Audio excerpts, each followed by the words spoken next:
All opinions expressed on any program are those of the producer and or persons appearing on the program and do not necessarily reflect the views and opinions of DCTV. All producers and guests appearing on programs provide information and opinions based on information they consider to be reliable. DCTV does not affirm the completeness and accuracy. All DCTV members agree to adhere to DCTV's statement of compliance and are participants in a community medium forum where they're exercising their freedom of speech.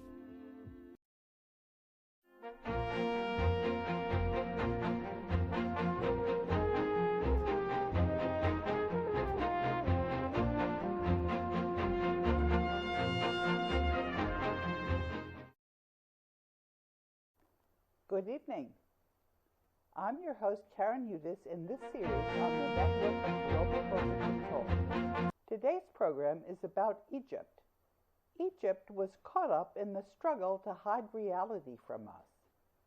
I've been at the very center of that struggle because I'm the overseer mandate trustee of the world's wealth that was hidden from us. Thank you to DCTV, Carmen Stanley, project director, Mo Jackson, studio director, and Carmen is also on audio and teleprompter today. I'm going to take a few minutes to set the stage because it's just as important to know how this information about the world's wealth was hidden as it is to learn about it. The network of global corporate control, a mega conglomerate of the 60 central banks and the Vatican, and the Society of Jesus, and the bloodline families have been systematically hiding reality from us. In 1986, I was hired into the World Bank by an Egyptian lawyer named Ibrahim Shihada, who had previously been the general counsel of the Organization of Petroleum Exporting Countries. I was brought into the World Bank because I wrote a legislative history about the G77, which is 134 countries. Could you go back a little bit? This is scrolling a little too fast for me. Thank you. 1 year after Shihada brought me into the World Bank, I was introduced to the Egyptian representative on the World Bank's Board of Executive Directors, and I've been working with the boards of the World Bank and IMF ever since. I say boards because there are 3 levels at the World Bank and IMF: the 25 resident members of the Board of Executive Directors and the 189 members of the Board of Governors representing each country, and these Board of Governors meet semi-annually. There's also a 25-member development committee that represents the Board of Governors. This is all an attempt to prevent corruption. I consult regularly with all of these levels of governance at the World Bank and IMF, and I'm authorized to speak for all of them as the overseer mandate trustee of the Global Debt Facility containing the world's wealth.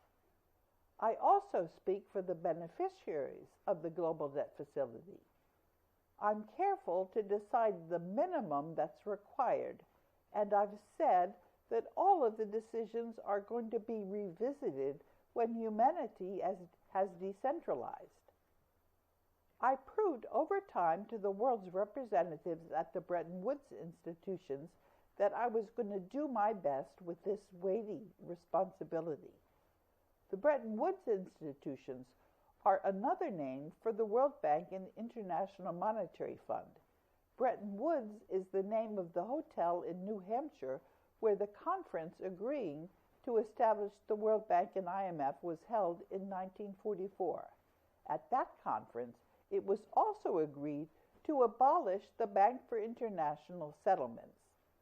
A group of 60 central banks belong to the Bank for International Settlements. Last week, we discussed how Jose Rizal and Ferdinand Marcos deposited the world's wealth in a trust called the Global Debt Facility with the boards of the World Bank and IMF. The network of global corporate control has tried to steal the world's wealth through corrupt people at the World Bank and IMF. These people are supervised by and report to the boards like Lagarde and Kim. Lagarde and Kim were fired for exceeding their authority. They were also bankrupted with commercial liens. These liens are valid despite empty threats from Jesse White, a corrupt agent of the banking cartel. Jesse White has also been bankrupted under a commercial lien held by the Global Debt Facility. I've been busy defending the world's wealth from the latest lies by an agent of the banking cartel. The day before recording this segment, Cindy K. Courier mounted a false campaign for the second time, lying that she had anything to do with the world's wealth in the Global Debt Facility. I exposed Courier's and the banking cartel's lies again.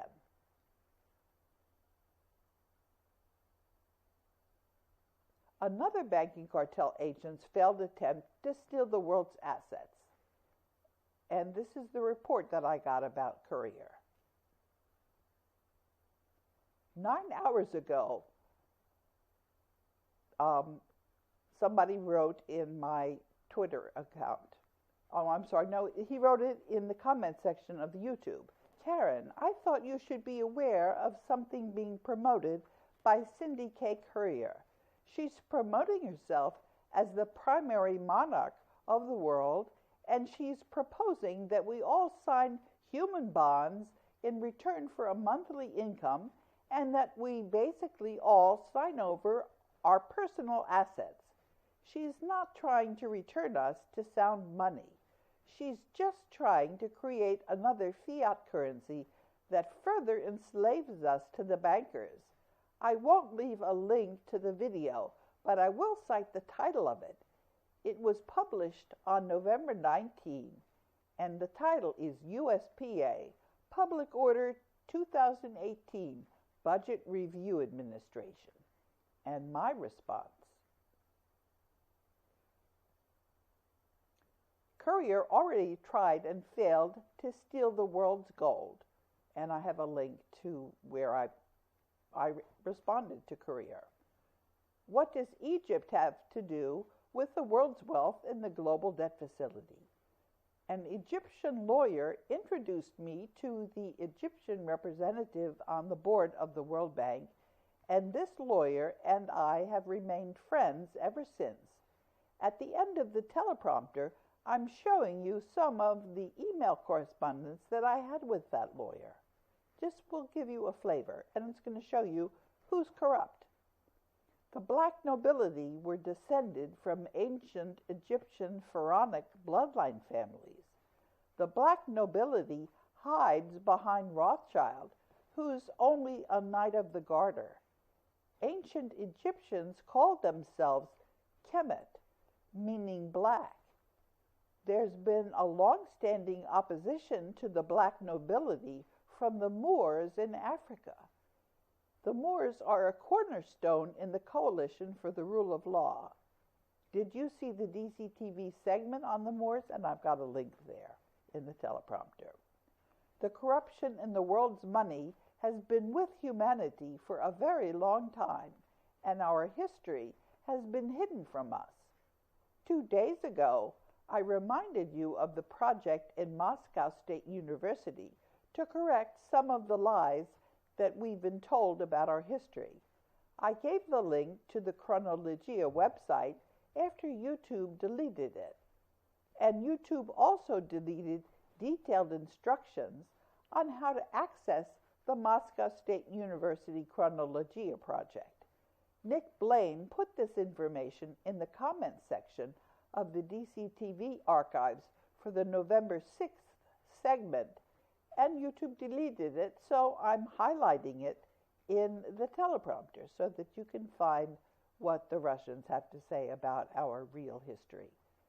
And is this the end of the... Oh, here we go.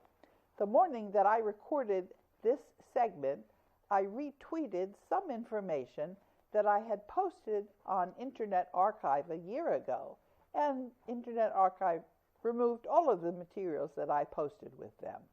I put this information at the end of the teleprompter. One of the items was proof that the oldest pyramid in Egypt was nearly 10,000 years old. This date can be calculated with certainty by a sky map which was on a shaft in the Khufu pyramid.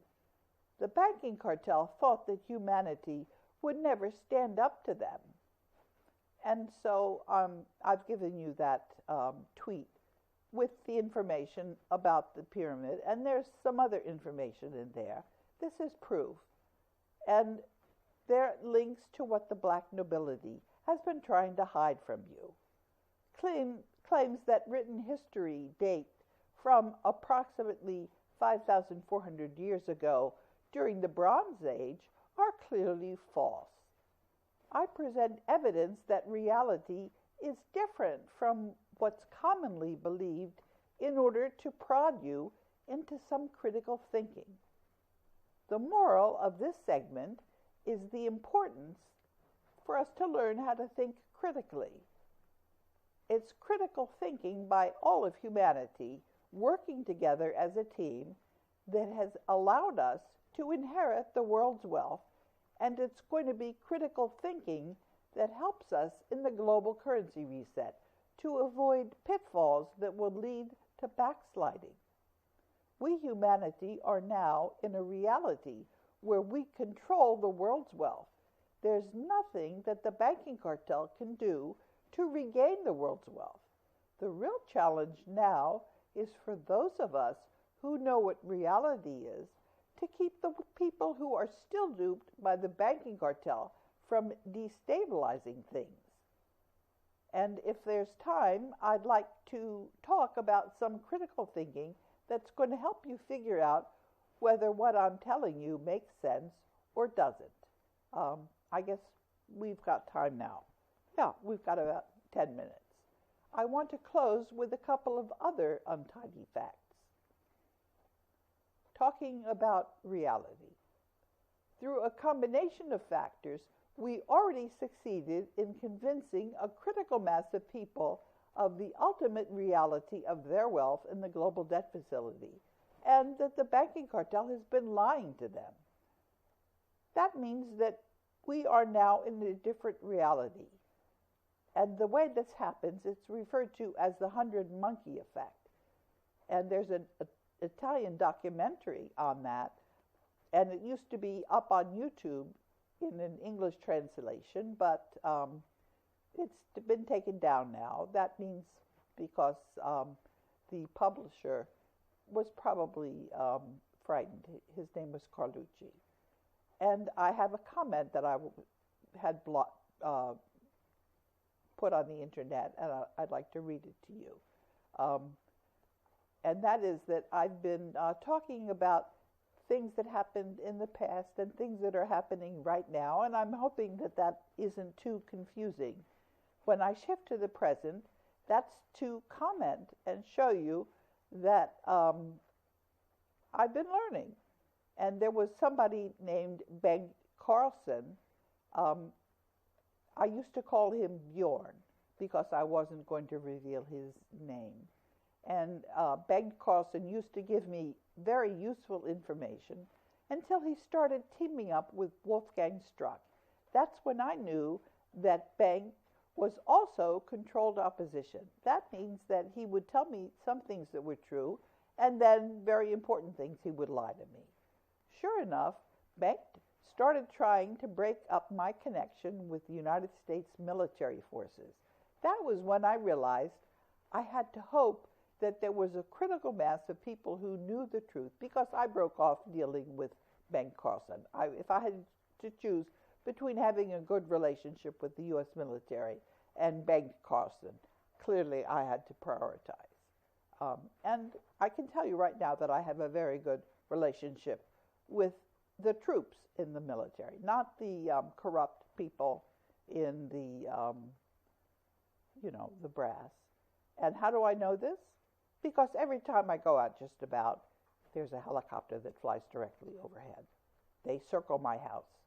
It's really quite astonishing how low these military planes fly.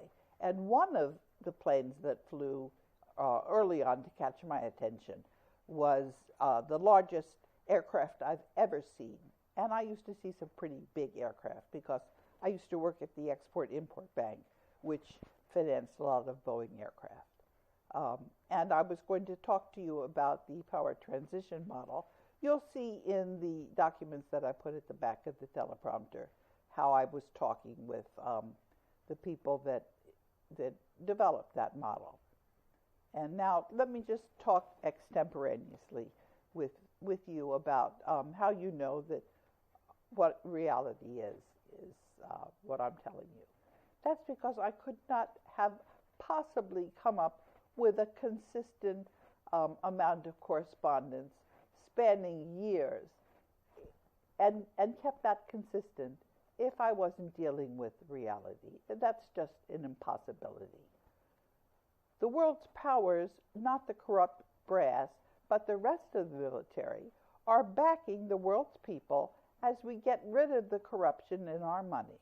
The challenge we now face is to convince people what reality we're all living in. And one of the other things about reality is whatever the banking cartel tries to do now backfires, because we're in reality and they're not, they're lying. And one of the things that I've given people in my social media is I've shown that Donald Trump has absolutely nothing to say to defend himself. It's just from people who are trying to defend him. And when I look to see who these people are, they're people who are Trump supporters. So Trump is not defending himself. And believe me, there are a lot of people that are following this. Why wouldn't they? There are so many things that people can't account for. And I can account for all of them. All of them. That's how you know that I'm talking about reality. I've been answering your questions for the last 3 years on DCTV, and before that on the internet. And I'm coming up with consistent answers, because it's not just me that is answering these things. I'm working with all of humanity. We're all united. And if you think we're not, you better look at the Department of Defense power transition model and its track record, which is there for everyone to see. It's consistently correct. What does this model predict? It predicts who the coalitions are. And I can tell you who the coalition is that is interested in the world's wealth. It's the world's military. One of the things that I've been consistently correct in is evidence about the attempted nuclear detonation off the coast of Charleston in October 2013. And you would also be very interested in what happened in a year ago when the Marines went on the front lawn of the CIA's branch office in Langley, Virginia. The CIA is headquartered in Switzerland because that's the banking cartel. They're foreign enemies. And the people that are on the Joint Chiefs of Staff, they're treasonous. The United States Constitution is not in effect. It has not been in effect since 1871. And the presidents, including Trump, have all been working for the banking cartel. And that includes the judges. The judges, they're not real courts. They're not constitutional courts. When you go into a court, you're on banking cartel territory. And what's more, when you think you're a person in their court, you're not. The judge is only considering the company that was created when the baby's birth was recorded by its parents and bonds were floated. So when you think you're going into a court, you're really not. The judge is ignoring you, and he's simply paying attention to the lawyers who are required to defend the people. And those lawyers, the entire legal profession, is totally corrupt. Totally corrupt. some of the people at the top may realize that they're corrupt, and most of the others are just clueless. They don't know that the judges are dealing in maritime law. But if you look at the flags in the courtrooms, they've got yellow fringe on them. That means that they're under maritime law, and the people who were dealing with those judges, they're not really, their cases are not really being heard, and the rights that they think that they have under the Constitution, the Bill of Rights, that's not in effect. We're under, we were under martial law. What happened is the Board of Governors realized that since the Constitution was not in effect, that martial law is not really in place. And right now we're in something called interregnum. That means that there's no legitimate government. And so that's why Donald Trump is not answering any of the things that I say. As a matter of fact, he's Donald Trump, because he didn't answer any of the things I said, he's now bankrupted. And you can see the documents that I mailed to him and bankrupted him. So he's a play actor, and anybody that's sitting and watching the news is owned by the Banking Cartel. You're just being given a lot of lies by people that are play acting. So when Shakespeare said that all the world is a stage, that is correct, because these world leaders, they're not legitimate, and they're play actors. And one of the people who decided that he wasn't going to go along with this charade, that's the Emperor of Japan, and I can show you the correspondence that I wrote to the Emperor of Japan. And one of the segments that we had was talking about Fukushima, how Fukushima happened, and this is something which is poisoning our oceans, and we have got to address this problem. It's not going to be addressed until we start deploying the assets in the global debt facility to take care of this problem. So this is really a matter of survival for humanity. We have got to come to terms with the reality that I'm telling you about, and the chances that we do this it's in our hands. It depends on whether you're able to develop your critical thinking skills, and if you can, whether you reach out to the people that you know, and don't be surprised when many people that you know don't want to hear anything about it. What you should do with those people is you should simply leave them alone, because they're being subjected to very advanced military technology that makes it very difficult for them to reason. And so just don't waste your time with them. John F. Kennedy had a saying, which is, a rising tide lifts all boats. Let these people be the boats that are lifted, and the people who are able to function and to think critically, it's their responsibility to pay attention and to reach out to others. And when you find somebody who in your area who you can talk to about this, you need to stay in touch with them, and for the duration, because we're going to be working on a lot of things. We're going to be cleaning up this corruption. We're going to be reestablishing our governments. And when I say we, I really mean the people in the local communities first. They're the building blocks. The center is not going to be doing anything other than making sure that the money gets exchanged, the clean money.